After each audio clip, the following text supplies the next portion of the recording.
हमारे सभी YouTube family को बहुत बहुत जय जय श्री सीताराम। आज फिर एक छोटी सी महाबली हनुमान जी के निमित्त एक पूजा लेकर आया हूँ। लेकिन उस पूजा के बारे में बताने से पहले मैं आपसे ये कहूँगा कि देखिए, जीवन में अगर हमारे को कुछ चाहिए होता है तो प्रयास हमारे को करना होता है। लेकिन कुछ लोग ऐसे भी होते हैं जिनके जीवन में सिर्फ और सिर्फ बहाने होते हैं कि भाई भगवान तो बुरे हैं, अगर अच्छे होते तो मेरे साथ ये बुरा होता ही क्यों। लेकिन जो जानते हैं कि भैया ठीक है, मान लो अब आप कुएं में कूद गए, चोट लग गई, तो इसमें भगवान का कोई दोष नहीं है। और सीधी सच्ची बात है कि अगर एक दिन घर के अंदर खाना खराब बन जाता है, आदमी खाना नहीं छोड़ता, ठीक है। जिसे प्यास लगी हुई है तो उसे पानी पीना पड़ेगा। समंदर की यात्राएं आज तक रुकी नहीं है। कितनी बार हादसे हुए, तूफान आए, नावें डूब गईं। तो कहने का ये अर्थ है कि देखिए, एक्सक्यूज़ सिर्फ वो बनाता है जिसे वो काम करना ही नहीं है, जिसे सिर्फ उंगली उठानी है। जैसे कि कुछ लोग ऐसे आपने देखे होंगे कि बाबा रामदेव योगा करवा रहे हैं, लेकिन कुछ लोग कहेंगे भैया मैंने तो आज तक किसी को ठीक होते नहीं देखा। अगर एक भी बंदा तुम मेरे को ऐसा दिखा दो जो ठीक हो सकता है, जो ठीक हुआ है, तो फिर मैं योग करने लगूंगा। ऐसा जो बंदा है वो कभी योग नहीं करेगा। मेरे खुद के नॉलेज में एक जानकार आंटी थी, उन्होंने जो है योग किया कपालभाति। और कब किया? जबकि उनके ऑपरेशन हुआ था कोई पेट का, और उसमें स्टिच आए हुए थे, और वहाँ पर जो है जब वो कपालभाति किया तो वो टाँके उनके खुल गए, उसमें पस पड़ गया। अब इसके लिए वो योग दोषी नहीं है, वो उनकी जो सोच है वो दोषी है कि उन्हें इतना कॉमन सेंस नहीं रहा कि जब आपका अभी ऑपरेशन हुआ है तो आपको नहीं करना चाहिए। बाकी एक्सक्यूज़ करने के लिए बहुत चीज़ें हैं। एक्सक्यूज़ मैं भी कर सकता हूँ, मैं बीमार भी रहा हूँ और आज खुद मेरे एक चोट लग गई। अब ये कोई सिंपैथी की वीडियो नहीं है कि जिसे लगता हो कि सिंपैथी की वीडियो है, लेकिन मैं उन्हें नहीं छोड़ सकता। अब जब मेरे चोट लगी तो ठीक है, अब जब अपनी गलती से चोट लगी है तो आपको झेलनी भी पड़ेगी। तो इसका ये मतलब नहीं है कि नहीं ये चोट हनुमान जी ने मार दी है। अरे हनुमान जी की कृपा से जिंदा बैठे हैं, और जब तक सांस रहेगी तब तक हम तो उनका नाम जपेंगे। लेकिन ये सोचूं कि नहीं मैं अमर हो जाऊंगा, तो ये बात नहीं बनी। लेकिन कम से कम मैं जीवित हूँ और मेरे घर परिवार में सुख चैन शांति रहे, कोई परेशान ना हो। कम से कम मेरी पूजा में इतनी शक्ति है कि कुछ भी होता है तो मेरे पर बीतता है और सब सुखी रहते हैं। तो इससे बड़ी और पूजा क्या हो सकती है? भगवान और क्या सुनेगा? तो अपनी बात आगे बढ़ाने से पहले सिर्फ इतना कहूँगा कि जो भी महाबली हनुमान जी के भक्त हैं उन्हें एक बात अच्छी तरीके से समझ लेनी चाहिए कि महाबली हनुमान जी कलयुग के जागृत देवता हैं। वह सब कुछ देने में सर्वसमर्थ हैं। बार बार मैं ये बात कहता हूँ, साधु संतों से सुनी हुई है और अपने जीवन में महसूस किया है कि जो मांगा है वो मिला है, ठीक है। तो उनकी शरण में जाइए, उनसे प्रार्थना कीजिए और कभी दूसरे के अहित के बारे में ना कहें। सिर्फ प्रार्थना आपको ये करनी है कि मैं इस रोग से, इस शोक से परेशान हूँ, ये दुख है मेरे को, मेरे शत्रुओं ने मेरे को परेशान कर रखा है, इन्हें शांत कर दीजिए।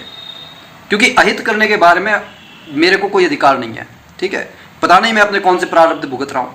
तो सीधी सी बात है कि आप प्रयत्न ये कीजिए कि सब कुछ उस पर छोड़ दीजिए, वो अपने आप सब देख लेगा।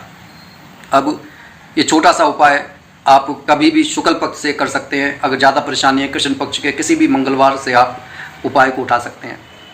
आपको मन में जो एक आपके एक इच्छा है, बहुत ज़्यादा बलवती इच्छा है, पूरी होने का नाम नहीं ले रही है, उस एक इच्छा को रात्रि में आपको एक वाइट पेपर पर लिखकर लेट जाना है और उस वाइट पेपर में आपको 7 लौंग रख लेनी है। कितनी? 7 फूल वाली लौंग आप, और उस कागज़ को फोल्ड कर लीजिए लाल पेन से। सफ़ेद कागज़ पर लाल पेन से आप अपनी इच्छा लिख लीजिए, उसमें 7 लौंग रख दीजिए। अपने इस तरीके से जो है माथे से लगाइए और जहाँ पर आप लेटते हैं वहाँ तकिए के नीचे आप उसे फोल्ड करके रख लीजिए। सुबह जब आप उठें तब मन के अंदर आपके सिर्फ और सिर्फ अपनी वो इच्छा का विचार चलना चाहिए कि महाबली हनुमान जी ने आपकी वो इच्छा पूरी कर दी है। 7 दिन की साधना है, कोई ज़्यादा मुश्किल साधना है नहीं। अब आपको क्या करना है? सुबह उठकर नहा धोकर पूरब की ओर मुख करके आप एक दीवला ले लीजिए। उस दीवला के अंदर आपको भीम सैनी कपूर, मैं बार बार बता रहा हूँ कि भीम सैनी कपूर आप ले सकते हैं, अमेजॉन से भी मिल जाएगा, ठीक है। ये कोई एडवर्टाइजमेंट नहीं कर रहा हूँ, आप ले लीजिए। भीम सैनी कपूर शुद्ध माना जाता है, इसके अंदर केमिकल नहीं होता। बाकी ज़्यादातर जो हम इस्तेमाल करते हैं उनमें सुगंध तो है लेकिन केमिकल होता है।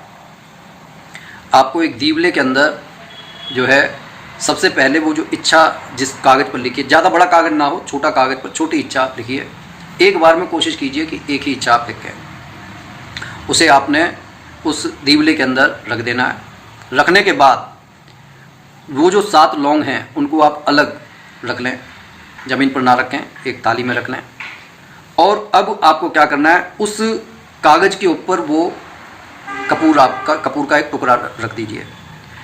सीधे हाथ से एक लौंग को आप अपने हथेली में लें, हनुमान चालीसा का पाठ करें मन ही मन में। अगर याद नहीं है तो आप खोलकर हनुमान चालीसा पढ़ सकते हैं। उसके बाद में उसमें हल्की सी फूंक मारें और इस लौंग को उस जलते हुए कपूर में आप रख दें। आपने रख दिया, उसके बाद में दूसरी लौंग ली। इसी तरीके से आपको 7 लौंगों के साथ करना है, 7 हनुमान चालीसा पढ़नी है। हाथ जोड़ लीजिए। हाथ जोड़ने के बाद में आप खड़े हो जाइए। ऐसा आपको 7 दिन करना है। ये जो राख है, जो राख वहाँ पर कागज़ की बनी होगी, इसे आप अपने घर के किसी पौधे में आप डाल दीजिए। प्रयास ये कीजिए कि जो घर की जो आप मेन पूजा करते हैं उसे जिस तरीके से करते हैं उसे कीजिए। ये आपका एक अलग उपाय है। ऐसा नहीं है कि नहीं हनुमान जी की पूजा को जो आप एक हनुमान चालीसा डेली पढ़ते हैं वो आप पढ़ें।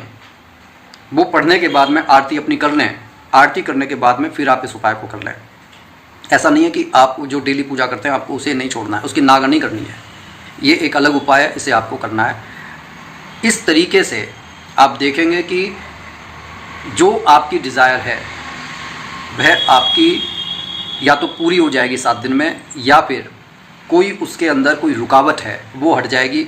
जिसे कहते हैं कि कई बार हमारा दिमाग सोचना बंद कर देता है कि नए नए विचार, नए आइडियाज़ हमारे पास आते नहीं हैं, लेकिन जैसे ही आप ये काम करेंगे आपके पास नए आइडियाज़ आने लगेंगे, नए लोग आपसे मिलने लगेंगे। बाकी सीधी और सच्ची बात यह है कि एक्शन में आपके कमी नहीं आनी चाहिए, प्रयास में आपके कमी नहीं आनी चाहिए। ईश्वर देखिए उन्हीं की मदद करता है जो अपनी मदद स्वयं करने के लिए पहले तैयार रहते हैं। उसके बाद देखिए कि जीवन में चमत्कार घटित होता है। लेकिन जो पहले ये मानकर चलता है कि भैया कि अगर ये दरवाज़ा नहीं खुला तो मैं और दूसरा दरवाज़ा खटखटाऊंगा, फिर वहाँ पर फिर दिक्कत आती है, क्योंकि उसे मालूम है कि वो सिर्फ दरवाजे ही खटखटा पाएगा। लेकिन जो महाबली हनुमान जी की शरण में आता है उसे एक बात समझ लेनी चाहिए कि जब 10 दरवाजे बंद हो जाते हैं, महाबली हनुमान जी एक ऐसा दरवाजा आपके लिए खोल देंगे कि आपने सोचा भी नहीं होगा कि यह कार्य कैसे संभव है। असंभव को संभव बनाने का नाम है महाबली हनुमान जी। जिन देवताओं ने जब देखा कि अब हमारे पास कोई चारा नहीं है, कोई रास्ता नहीं है, उस समय महाबली हनुमान जी की शरण में जाकर उन्होंने अपने कार्य सिद्ध किए। इसीलिए कहा जाता है कि काज किए बड़ देवन के तुम, वीर महाप्रभु देखी विचारो, कौन सो संकट मोर गरीब को जो तुम सो नहीं जाते टारो। बैगी हरो हनुमान महाप्रभु जो कछु संकट होए हमारो, को नहीं जानत है जग में कभी संकट मोचन नाम त्यारो। तो पूरे विश्वास के साथ, पूरी आस्था के साथ ये छोटा सा आप उपाय करके देखिए, आपके जीवन में अपेक्षित परिणाम आपको मिलेंगे। इसी के साथ मैं अपनी वाणी को विराम दे रहा हूँ। जाते जाते एक विनम्र अनुरोध जो मैं बार बार करता हूँ अपने सभी भाई बंधु और बहनों से कि अगर चैनल पर नए हैं तो चैनल को सब्सक्राइब कर लें और कमेंट बॉक्स में इष्ट देव का नाम लिखना ना भूलें। ज़्यादा से ज़्यादा शेयर करें और लाइक बटन दबा दें। और अच्छा, सब्सक्राइब करने के बाद में जो बेल आइकन है उसे ज़रूर ऑन कर लें ताकि आपको हर वीडियो की नोटिफिकेशन मिलती रहे। बोलिए जय जय श्री सीताराम।